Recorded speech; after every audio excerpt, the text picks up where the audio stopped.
Bismillahirrahmanirrahim. وما توفیقی الا باللہ علیہ توکلت وعلیہ انیب ولا حول ولا قوة الا باللہ العلی العظیم. سبحانک لا علم لنا الا ما علمتنا انک انت العلیم الحکیم. اعوذ باللہ من الشیطان الرجیم. بسم اللہ الرحمن الرحیم. ایک مرتبہ درود ابراہیمی پڑھ لیں. اللہم صلی علی محمد وعلی آل محمد کما صلیت علی ابراہیم وعلی آل ابراہیم انک حمید مجید. اللہم بارک علی محمد وعلی آل محمد کما بارکت علی ابراہیم وعلی آل ابراہیم انک حمید مجید.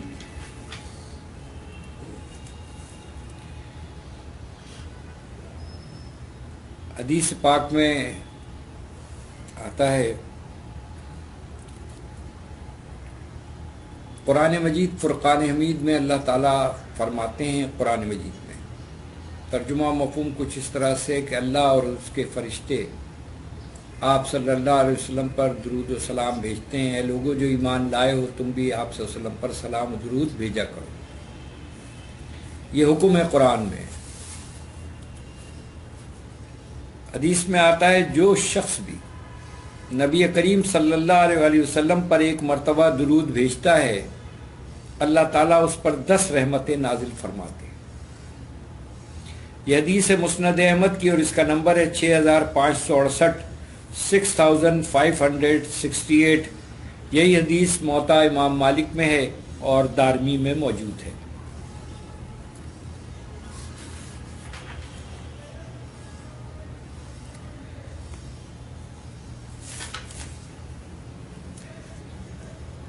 ایک اور حدیث میں آتا ہے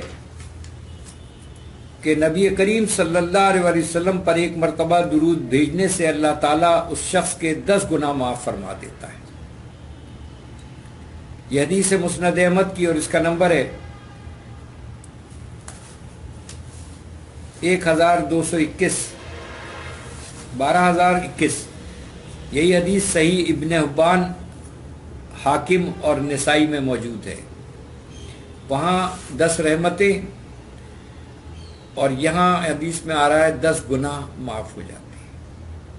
اگر ہم دن میں ان کو کیلکولیٹ کر لیں تو 10 رحمتیں کیا ہیں ہمیں نہیں پتہ. اللہ جانتا ہے کہ اللہ کی رحمتوں کو اللہ ہی جانتا ہے کہ وہ 10 رحمتیں کیا ہیں. اور 10 گناہ معاف کرنے کا سوچیں تو اگر ہم دن میں 10 بار بھی درود ابراہیم پڑھیں گے تو 10 100 تو رحمتیں آ گئیں اور 100 گناہ معاف.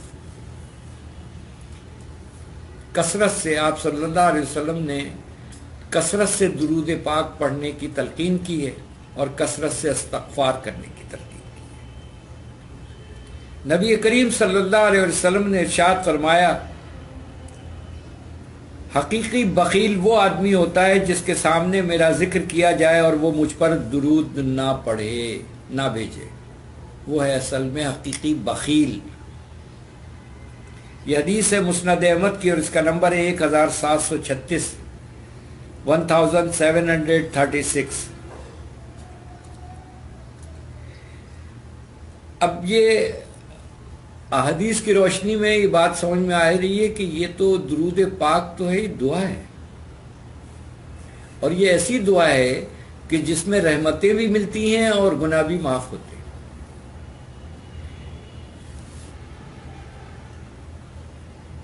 دعا اللہ سے مانگنے کا دوسرا نام ہے.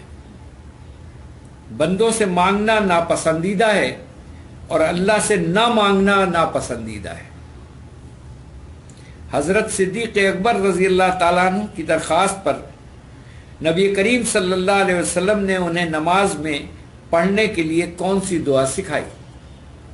ترجمہ: اے اللہ میں نے اپنی جان پر بڑا ظلم کیا ہے اور تیرے علاوہ کوئی بھی گناہوں کو معاف نہیں کر سکتا، لہٰذا تو اپنی خاص مغفرت سے مجھے معاف فرما اور مجھ پر رحم فرما. بے شک تو بڑا معاف کرنے والا اور نہایت مہربان ہے.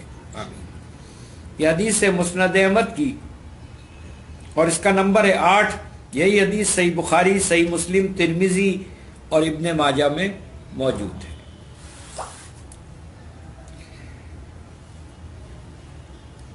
اللہ کے نبی صلی اللہ علیہ وسلم بکثرت یہ دعا مانگا کرتے تھے، اور قرآن مجید فرقان حمید میں یہ دعا اللہم کے اضافے کے ساتھ ہے کہ اللہم ربنا آتینا فی الدنیا حسنۃ وفی الآخرۃ حسنۃ وقنا عذاب النار، آمین۔ اور جب ہم عمرے کے لیے جاتے ہیں تو طواف کرنے میں بھی یہ دعا مانگنا آپ صلی اللہ علیہ وسلم سے ثابت ہے۔ یہ کتنی مکمل اور جامع دعا ہے۔ یہ دعا، یہ حدیث ہے مسند احمد کی، اور اس کا نمبر 12004۔ یہی حدیث صحیح بخاری، صحیح مسلم اور ابن حبان میں موجود ہے۔ اب سنیے، یہ جو دعا کا تصور ہے ہمارے وہاں یا ہمارے درمیان یا ہمارے ذہنوں میں، اس کا کیا ہے، اس کی طرف ذرا توجہ کرنے کی ضرورت ہے۔ دعا اگرچہ اپنی ذات کے لیے ہوتی ہے، لیکن پھر بھی دعا عبادت ہی ہے۔ یہ حدیث ہے مسند احمد کی، اور اس کا نمبر ہے 18542، 18542۔ یہی حدیث صحیح ابن حبان اور حاکم میں موجود ہے۔ افضل ترین ذکر آپ صلی اللہ علیہ وسلم نے فرمایا وہ ہے لا الہ الا اللہ، اور آپ صلی اللہ علیہ وسلم نے افضل ترین دعا قرار دیا ہے الحمدللہ رب العالمین کو۔ یہ حدیث ترمذی کی، اور اس کا نمبر ہے 3383، 3383۔ یہی حدیث ابن ماجہ اور موطا امام مالک میں موجود ہے۔ خوشیوں اور سہولتوں کے لمحات میں دعا کی کثرت کیجیے۔ دیکھیں کتنی اہم ترین توجہ ہے، جبکہ ہم اسی وقت غافل ہو جاتے ہیں۔ خوشیوں اور سہولتوں کے لمحات میں دعا کی کثرت کیجیے، پریشانیوں میں کی جانے والی دعائیں ضرور قبول ہوتی ہیں۔ یہ حدیث ہے ترمذی کی، اور اس کا نمبر ہے 3382، 3382۔ یہی حدیث ابن ماجہ اور مسند احمد میں موجود ہے۔ اب غور کیجئے کہ کس طرح سے ہمیں ہمارے نبی کریم صلی اللہ علیہ وسلم ہمیں سکھا رہے ہیں۔ آپ غور کریں تو ہم عام طور پر خوشیوں میں بدحواس ہو جاتے ہیں، بے حال ہو جاتے ہیں، اور وہی بات ہے کہ انسان جو ہے وہ خوشی کے حالت میں اگر ہو تو اسے اللہ کا شکر ادا کرنا چاہیے، نہ کہ ہم دیکھیں کہ ہم اس دوران میں مسلسل ناشکری کر رہے ہوتے ہیں۔ اس سے ہمیں بچنے کی ضرورت ہے، اور پریشانیوں اور مصیبتوں میں جو دعا مانگی جاتی ہے وہ ضرور قبول ہوتی ہے۔ یہاں ہم سے غلطیاں بہت ہو رہی ہیں کہ ہم پریشانیوں اور دکھ اور تکلیف کے دکھڑے روتے ہیں، دعا نہیں مانگتے۔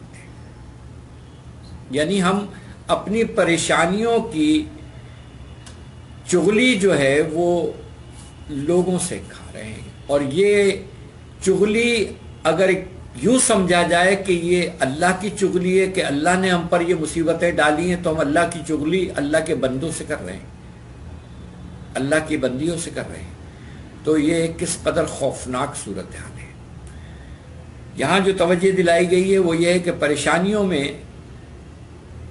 حادثات میں دعا ضرور مانگیں، اور وہ دعائیں ضرور قبول ہوتی ہیں۔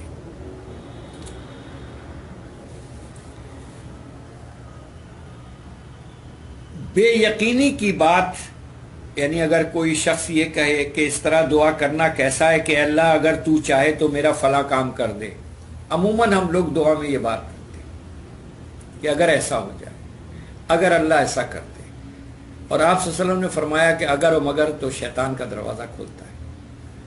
تو دعا ہمیں کامل یقین کے ساتھ مانگنا چاہیے۔ یہاں پر آیا ہے بے یقینی کی بات ہے، انسان جب بھی اللہ سے دعا کرے مضبوطی کے ساتھ دعا کرے، کیونکہ اللہ کو زبردستی کام کرنے پر کوئی بھی مجبور نہیں کر سکتا۔ آپ غور کیجئے کہ عام طور پر ہم سے یہ غلطیاں ہو رہی ہیں کہ کسی بھی طرح اللہ تعالیٰ میرا یہ کام کر دے، کسی بھی طرح کسی بھی طرح ہمارا یہ کام ہو جائے، کسی بھی طرح مجھے اس سے پریشانی سے جان چھوٹ جائے، کسی بھی طرح. یہ ہم اصل میں تو بد دعا کر رہے ہیں.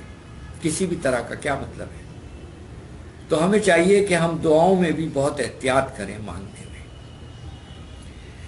یہ حدیث ہے ترمذی کی اور اس کا نمبر ہے 3497 3497. یہی حدیث صحیح بخاری، صحیح مسلم، ابن ماجہ، موطا امام مالک اور مسند احمد میں موجود ہے.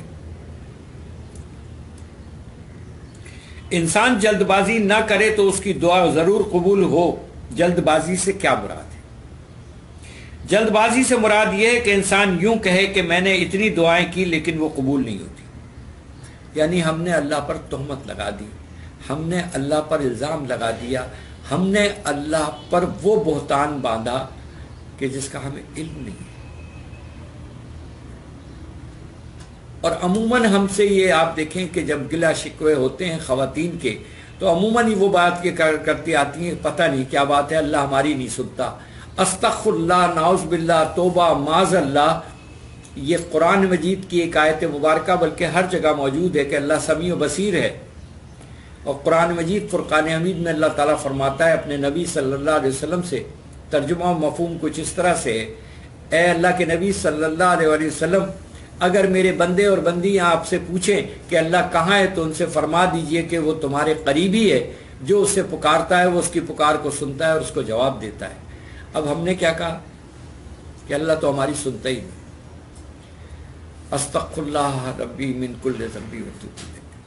تو برائے مہربانی اپنے الفاظ پر غور کریں اور اس قسم کے جملے جو کفریہ جملے کی طرف جا سکتے ہیں، کفریہ رویوں کی طرف جا سکتے ہیں، جو ہمیں اسلام سے خارج کر سکتے ہیں، توبہ نعوذ باللہ، جن کی خوفناکیت کا ہمیں علم نہیں ہے، وہ ہم بول جاتے ہیں. ان سے ہمیں بچنے کی اشد ضرورت ہے. قرآن مجید میں اللہ تعالیٰ فرماتا ہے قول للناس حسنہ، جب بھی کرنا اچھی اور بھلی بات کرنا. تو برائے مہربانی ہمیں اس بات پر توجہ کرنے کی ضرورت ہے کہ زبان سے جو بات نکالیں وہ نہایت عمدہ ہو. پہلے ہوتا یہی تھا کہ جو پہلے ہماری مائیں یا نانیاں یا بوڑھی دادیاں یا پھپھیاں، اگر کوئی بچہ شرارت کرتا تھا یا کہنا نہیں مانتا تھا تو وہ دعائیہ انداز میں اس کو کہتی تھی اللہ تجھے سمجھ دے، اللہ تجھ پر فضل کر دے، اللہ تجھے عقل دے. یعنی وہ غصے میں بھی تنبیہ کے طور پر بھی دعائیں دیتی تھی. آج ہماری کیفیت یہ ہے کہ ہماری دعائیں زبان سے ختم ہو کر بددعاؤں نے جگہ بنا لی. اب ہم عام طور پر دیکھیں تو ہمارے منہ سے جو جملے نکل رہے ہیں وہ کمبخت، شیطان، مردود، خبیث. اب غور کیجیے ہم کیا کہہ رہے ہیں. تو ہمیں چاہیے کہ ہم ان جملوں سے پرہیز کریں اور ان سے بچیں، توبہ استغفار کریں اور کوشش کریں کہ دعائی کلمات اپنی زبان پر رکھیں. جب بھی کوئی آپ سے کوئی بھی بات کرے، کوئی حادثے کی بات ہو، کوئی خوشی کی بات ہو، کوئی بھی ہو، آپ قرآن پڑھیے. قرآن مجید میں اللہ تعالیٰ فرماتا ہے، سورہ کہف میں آپ پڑھ لیجئے، 4 واقعات ہیں کہ باغ والوں کے انہوں نے، اللہ فرماتا ہے کہ انہوں نے یہ کیوں نہیں کہا کہ ماشاء اللہ لا حول ولا قوت الا باللہ. ہماری زندگیوں سے یہ الفاظ کیوں نکل گئے؟ انشاءاللہ. اللہ تعالیٰ فرماتا ہے قرآن مجید فرقان حمید میں کہ تم کوئی بھی کام یہ مت کہا کرو کہ کل میں فلاں کام کر دوں گا، تم کر ہی نہیں سکتے مگر انشاءاللہ کہہ لیا کرو. اور یہاں تک چھوٹ دے دی اللہ کریم نے کہ جب تمہیں یاد آئے، اگر اس وقت تم بھول جاؤ، اور جب تمہیں یاد آئے جب تم انشاءاللہ کہہ لیا کرو. تو برائے مہربانی ان چیزوں کا خیال رکھیے. بحیثیت مسلمان ہم پر جو ہمارے نبی صلی اللہ علیہ وسلم کے اسماء حسنہ جو احادیث مبارکہ اور سنت مبارکہ ہیں، ان کو اپنی زبان میں اس کو شیرینی کی طور پر اس کو اس میں ڈبوئے رکھیے تاکہ ہماری زبان سے کوئی ایسا جملہ، ایسا کلمہ نہ نکل جائے جو ہماری پکڑ بن جائے. اور اکثر و بیشتر اگر ہم غور کریں تو ہم اپنی زبان کی پکڑ میں ہیں لیکن ہماری سمجھ میں نہیں آ رہا ہے. میں نے اس سے پہلے بھی ہم نے بات کی اور توجہ دلائی ہے، اور آپ صلی اللہ علیہ وسلم نے سب سے زیادہ ہمیں اور قرآن نے توجہ دلائی ہے اس سے بڑی بات کیا ہوگی کہ قرآن میں اللہ نے فرما دیا کہ قولوا للناس حسنا، جب بھی کرنا اچھی بھلی بات کرنا، کلیئر دو ٹوک انداز میں اللہ نے فرما دیا۔ اور اگر ہم غور کریں تو ہمارے نبی صلی اللہ علیہ وسلم، جن پر میں قربان، میرے ماں باپ قربان، آپ صلی اللہ علیہ وسلم نے سب سے زیادہ توجہ زبان کی طرف، اور جتنے بھی کلمات ہیں آپ سوچیں کہ قرآن ہم پڑھتے ہیں، دعائیں مانگتے ہیں، یا جو بھی ہم کام کرتے ہیں، اس میں سب سے بڑا حصہ زبان کا ہے۔ تو ہمیں اپنی زبان کی حفاظت کرنے کا ڈھنگ، جو طریقہ اللہ کے نبی صلی اللہ علیہ وسلم نے سکھایا ہے، اس کو سیکھنا چاہیے اور اپنی زبان کو قابو میں رکھنا چاہیے۔ اللہ تعالیٰ کی نظروں میں دعا سے زیادہ معزز کوئی چیز نہیں۔ یہ حدیث ہے ترمذی کی اور اس کا نمبر ہے 3370۔ یہی حدیث ابن ماجہ، مسند احمد اور مسند طیالسی میں موجود ہے۔ اب آپ اندازہ لگا لیجئے کہ اللہ کے نبی صلی اللہ علیہ وسلم کا ارشاد مبارک اس کی روشنی میں کہ اللہ کی نظروں میں دعا سے زیادہ معزز کوئی چیز نہیں ہے۔ اپنے آپ کو اپنے رب کا بھکاری بنا لے، ہر وقت مانگتا بنا لے، مانگتے رہیں، دعائیں مانگتے رہیں، کوئی بھی کام کر رہے ہیں، کچھ بھی کر رہے ہیں۔ میں بار بار توجہ دلاتا ہوں، آپ کھانا پکا رہی ہیں، آپ کام کر رہی ہیں، آپ دعا کرتے رہیے، آپ درود پاک پڑھتے رہیے، 10 رحمتیں آپ کے کھانوں پر بھی برکتیں اور رحمتیں نازل ہوں گی، 10 گناہ آپ کے معاف ہو جائیں گے۔ اللہ تعالیٰ اس کھانوں سے خرابیاں نکال دے گا، بیماریاں نکال دے گا انشاءاللہ تعالیٰ، اور رحمت اور فضل کرم کی بارش کر دے گا۔ تو یہ کام ہمیں کتنے آسان ہے، نہ اس پہ پیسہ خرچ ہو رہا ہے، نہ کہیں جانا ہے، نہ کچھ کرنا ہے، صرف یہ 2.5 تولے کی زبان ہلانا۔ اور یہ 2.5 تولے کی زبان جب چل رہی ہوتی ہے تو بس اس کا تو مت پوچھیے، لیکن اگر یہ اللہ سے مانگنے میں چلنے لگے تو پھر کیا ہی کہنا ہے۔ اس پر ہم بات کرتے ہیں انشاءاللہ آگے بھی۔ الحمدللہ یہ دوسرا حصہ ہے دعا کا۔ دعا عبادت کا مغز ہے۔ یہ رات کے آخری حصے میں کیوں قبولیت کے زیادہ قریب ہوتی ہے؟ حدیث میں آتا ہے اس لیے کہ رات کے آخری پہر میں پروردگار عالم آسمان دنیا پر نزول فرماتے ہیں اور اعلان کرتا ہے کہ کون ہے جو مجھ سے دعا کرے کہ میں اس کی دعا قبول کروں۔ یہ حدیث ہے ترمذی کی اور اس کا نمبر ہے 3498، 3498۔ یہی حدیث صحیح بخاری، صحیح مسلم، ابو داؤد، دارمی اور مسند احمد میں موجود ہے۔ ہمیں ہمارے نبی کریم صلی اللہ علیہ وسلم بغیر کوئی خرچ کیے، بغیر کوئی کچھ مشقت میں پڑے، بغیر صرف اور صرف اپنی زبان اور اپنے دل کو اللہ سے کنیکٹڈ، اللہ سے جوڑنے کا کام کر رہے ہیں کہ یہ اللہ سے مانگنے والے بن جائیں۔ اور وہ کہتے ہیں نا کہ مثال دی جاتی کہ گاتے گاتے آدمی گویا ہو جاتا ہے، تو ہم کیوں نہ اپنے نبی کریم صلی اللہ علیہ وسلم کی باتوں پر عمل کر کے اللہ سے مانگنے والے ایسے مانگتے بنے کہ 24 گھنٹے میں کم از کم ہم 20 گھنٹے تو اللہ سے مانگیں۔ آپ کر کے دیکھ لیں، آپ کوئی بھی کام کریں، بجائے اور فول سوچنے اور باتیں کرنے، اکثر و بیشتر تو یہ ہو رہا ہے ہماری زندگیوں میں اب یہ ہو رہا ہے کہ ہم کسی کی بات پر گھنٹوں سوچتے رہتے کہ اس نے یہ بات کیوں کی، کسی محفل میں گئے تھے اس نے ایسے کر کے کیوں دیکھا، اسی پر سوچ رہے ہیں۔ فلاں نے، میں نے اس کو یہ کہا تھا، اس نے اس انداز سے کیوں کہا، اسی پہ سوچ رہے ہیں۔ یعنی اگر ہم غور کریں تو ہماری زندگیوں کا محور شیطان نے ہمیں کن کاموں پہ لگا دیا۔ وہ پہلے تو کبھی ایسا اس طرح سے اس نے جواب نہیں دیا، اس مرتبہ اس کا کچھ، اور پھر یہ بات کر کے اپنے ساتھ 2-3 کو اور ملا رہی، تم نے دیکھا اس کو؟ اس نے کہا ہاں میں نے بھی یہ فرق دیکھا۔ اب ایک شیطان کے بعد اس کا بھائی دوسرا شیطان بھی اس کے پاس آ گیا، اور کئی شیطان جمع ہو کے اب اسی کی باتیں کر رہے ہیں جس کو پتہ بھی نہیں۔ تو برائے مہربانی اپنے وقت کو برباد مت کیجیے، اس کو دعا میں استعمال کر لیجیے۔ بار بار توجہ دلائی جاتی ہے اس پر کہ جب بھی کسی کی طرف سے کوئی دکھ پہنچے، کوئی تکلیف ہو، کوئی آپ کے احسان کے بدلے میں وہ آپ سے احسان والا جملہ نہ بولے جو آپ کے نفس کے اطمینان اور تسلی کے لیے درکار ہوتا ہے، اس سے بہتر ہے کہ اس کے حق میں دعا کر دیں۔ آگے آ رہا ہے، سنیے۔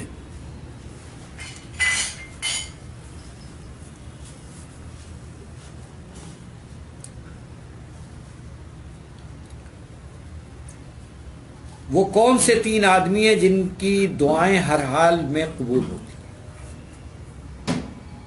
وہ کون سے 3 افراد ہیں؟ یہ حدیث سنا رہا ہوں میں آپ کو، غور سے سنیے۔ نمبر 1، مظلوم کہ اس کے منہ سے نکلنے والی بد دعا ضرور قبول ہوتی ہے۔ نمبر 2، مسافر کی دعا۔ نمبر 3، باپ کی اپنی اولاد کے خلاف بد دعا۔ یہ حدیث ہے مسند احمد کی اور اس کا نمبر ہے 7501۔ یہی حدیث ترمذی، ابن ماجہ اور مسند زید میں موجود ہے۔ ہم یہ تو بہت ریکارڈ پیٹتے ہیں کہ ماں کے قدموں کے نیچے جنت ہے، یہ پوری زندگی کی جنت باپ کی ایک بد دعا میں جہنم میں تبدیل کر دیتی ہے۔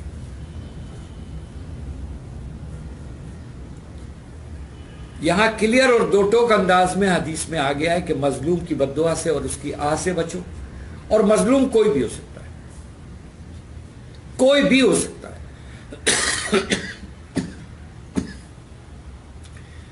وہ جس پر آپ نے ظلم کیا یا آپ نے ظلم ہوتا ہوا دیکھا اور آپ نے اس مظلوم کی مدد نہیں کی، اس کا ساتھ نہیں دیا، آپ ظالم کے ساتھ ہو گئے۔ تو اب جو بد دعا وہ ظالم کو دے رہا ہے اس کا کنیکشن آپ سے ہو گیا نہیں ہو گیا؟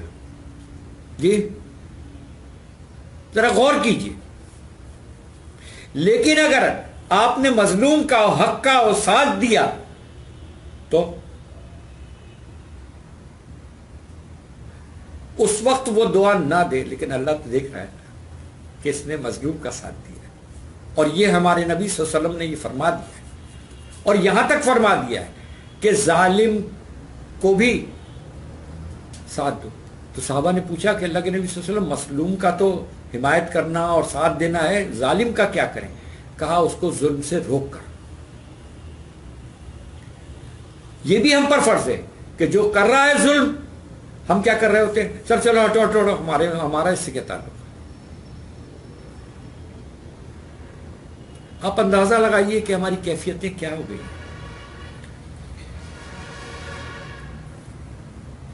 اللہ کے نبی صلی اللہ علیہ وسلم نے ارشاد فرمایا کہ روزے دار کی دعا رد نہیں کی جاتی۔ یہ حدیث ہے مسند احمد کی اور اس کا نمبر ہے 10186۔ یہی حدیث ابن خزیمہ، ترمذی اور ابن ماجہ میں موجود ہے۔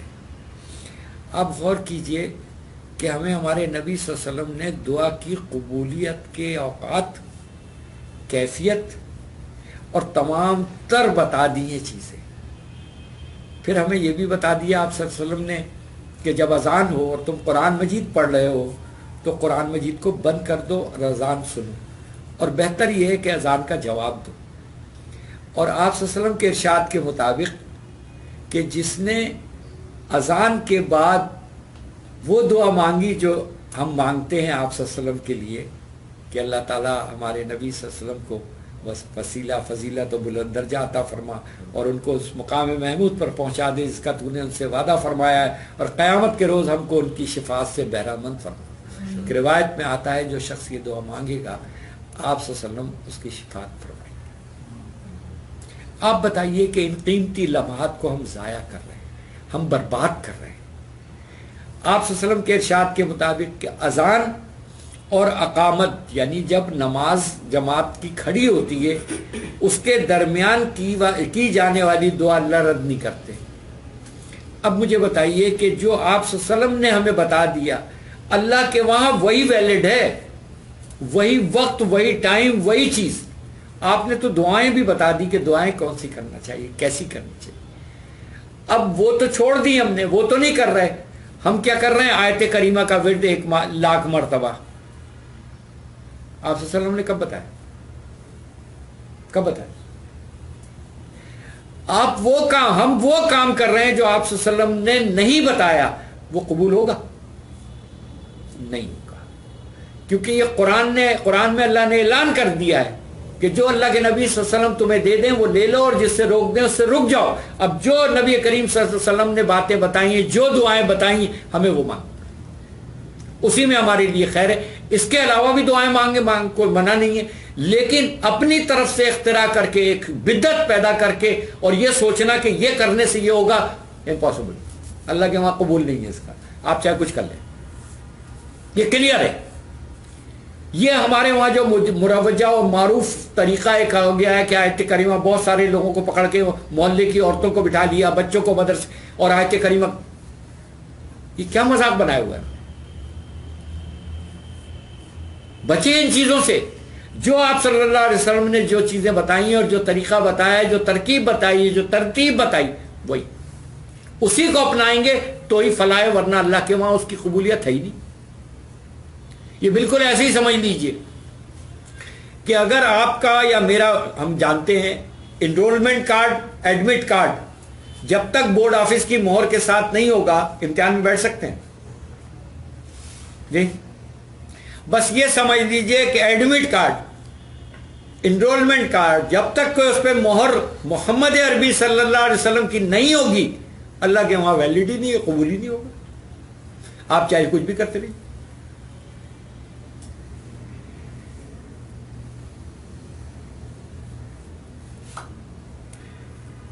ایک اور حدیث میں آتا ہے نازل شدہ اور غیر نازل شدہ تمام مصیبتوں میں فائدہ دیتی ہے دعا. اس لیے اے بندگان خدا دعا کو اپنے اوپر لازم کر لو. یہ آپ صلی اللہ علیہ وسلم کا ارشاد مبارک ہے. آگے جا بات آ گئی. یہ حدیث ہے مسند احمد کی اور اس کا نمبر ہے 22,394. یہی حدیث مستدرک حاکم میں موجود ہے.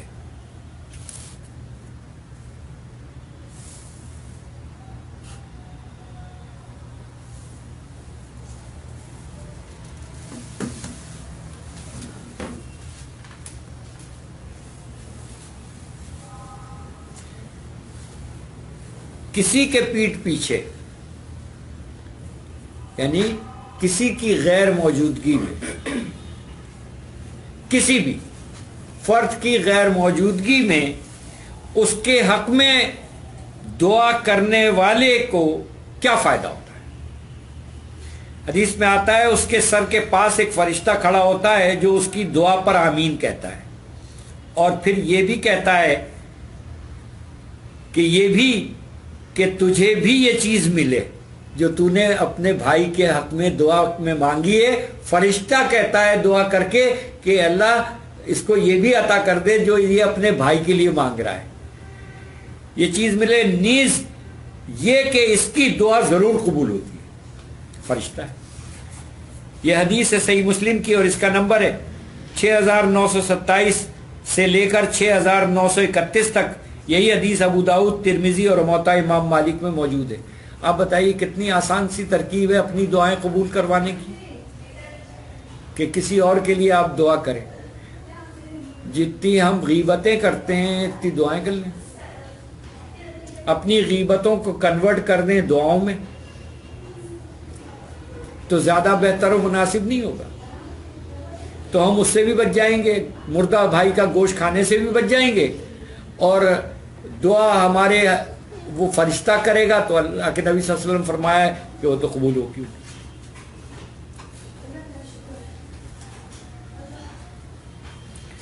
اللہ تعالیٰ کی تقدیر ہر چیز پر غالب ہوتی ہے.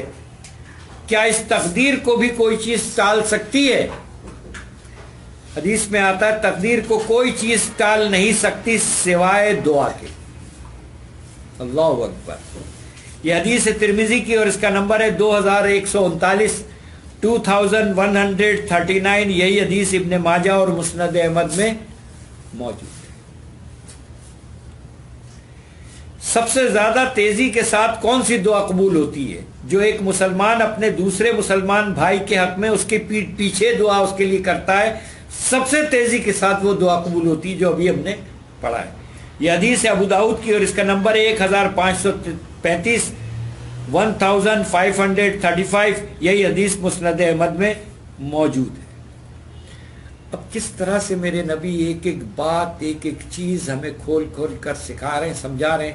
اچھا یہ ذہن میں رکھیے گا، اس کے لیے 24 گھنٹے میں کوئی وقت کی قید نہیں ہے، سوائے واش روم کے باتھ روم میں آپ ہر وقت دعائیں کر سکتے ہیں.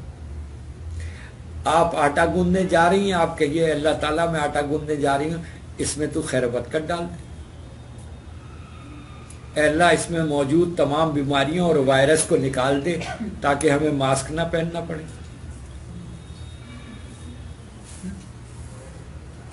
اے اللہ ہم یہ کھانا جو پکا رہے ہیں اس میں جو بھی خرابیاں اور بیماریاں اللہ تو اپنے فضل و کرم سے نکال دے، اور اس میں اپنے فضل و کرم سے اس میں رحمتیں اور برکتیں ڈال کے صحت ڈال دے اور ہمارے لیے اس کو خوشگوار بنا دے.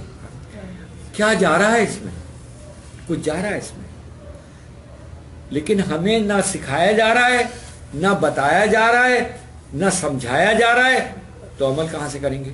تو برائے مہربانی خود بھی کیجئے اور اپنے گھر میں اپنے بچوں کو بھی سکھائیے کہ بجائے اول فول باتوں کے، اول فول چیزوں کے، اپنے لیے کم از کم اپنے لیے اپنے حق میں دعا کریں، دعائیں مانگنے والے بن جائیں. سب سے بڑا مسئلہ ہمارا یہ ہے کہ ہم دعائیں مانگنے سے بھی عاجز ہو گئے. ہم اپنے لیے دعائیں بھی نہیں مانگ رہے، نہ وہ کام کر رہے ہیں جس سے ہمیں دعائیں ملیں. بس ہم یہ کہہ دیتے ہیں بھائی دعا کرنا ہمارے لیے. کسی نے کہہ دیا نماز پڑھنے چلے نہ، اذان ہو گئی، دعا کرنا یار اللہ تعالیٰ مجھے بھی توفیق دے پڑھنے کی. استغفر اللہ ربی من کل ذنب واتوب الیہ. تو ہمیں چاہیے کہ ہم اپنے گریبانوں میں جھانکیں اور اپنے آپ کو دیکھیں کہ ہم کھڑے کہاں ہیں اور کیا کر رہے ہیں. محلے کی مسجد میں جاتے نہیں ہیں اور مدینے میں جانے کو جی چاہتا ہے. ہمارا حال یہی ہے کہ ہم گڑ کھا رہے ہیں اور گلگلوں سے پرہیز کر رہے ہیں. تمنائیں ہماری وہ ہیں، آرزویں وہ ہیں، اور وہ کیسی ہیں اللہ وہ بھی جانتا ہے. تو برائے مہربانی اپنی زندگیوں کو تبدیل کیجئے اور سب سے پہلے اپنی زبان کو تبدیل کیجئے. اللہ تعالی ہم سب کو عمل کی توفیق عطا فرمائے.